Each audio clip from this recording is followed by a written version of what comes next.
Hi all, I am back with a new lesson. So let us start the class.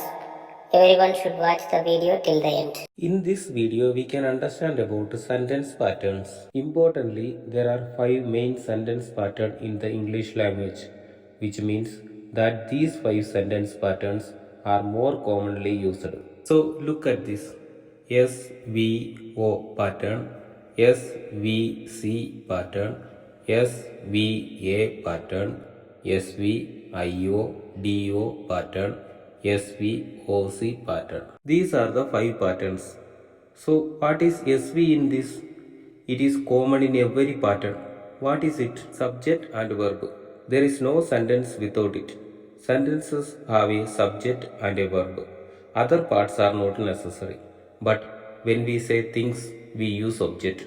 This SVO pattern is the most widely used. Let us understand what those patterns are one by one. First, subject verb object. That is what SVO stand for. Let us see through examples. Sri K.V. Reddy directed Maya Besar. Here K.V. Reddy is the subject because it is Sri K.V. Reddy who is doing the action directed. Direction is done by Sri K.V. Reddy. Therefore, Sri K.V. Reddy is the subject. Directed is the verb. Then this Maya Basar is at the receiving end where the benefit of this one action is received. Then it is known as object, which means Sri K.V. Reddy is the subject, directed is the verb, and Maya Basar is the object. Next example. The housewife scrubbed the floor. Who is doing the work of scrubbing? The housewife. So the housewife is the subject. Scrubbed is the verb. Now, what is she scrubbing? The floor. So, that is the object. There are many sentences like this subject, verb, object. So, these are the two examples in SVO pattern. Now, subject, verb, complement. So, let us see how it differs from SVO. He is a teacher. Here the subject is he. This he is what is said through this complement. Teacher. He is a teacher. The sentence is telling that who is this person. Likewise, she became happy. Here too, she is the one who is happy here. She is in that feeling of happy. The subject he and the teacher both are same person in the first sentence. So this is called a complement of subject. This complement gives us an additional information about the subject. Verb is said to be in every sentence. Here we use a be verb. Here is became in the second sentence. These are linking verbs, that is, by giving additional information about the subject. The verbs in between are called linking verbs. So this is a complement because saying he is does not make the sentence complete. It becomes an incomplete sentence. He is who? Teacher. So this complement brings it to the status of being a complete sentence. She became happy. Here, she became. To say that is an incompleteness. So, if this happy comes, it is completed. When you say she became happy, this is subject verb. Happy is the complement. This complement always gives us information about the subject. Now, subject verb adverbial. Wild animals live in the forest. Here, talking about wild animals. So, wild animals is the subject. Live is the verb, and in the forest is an additional information.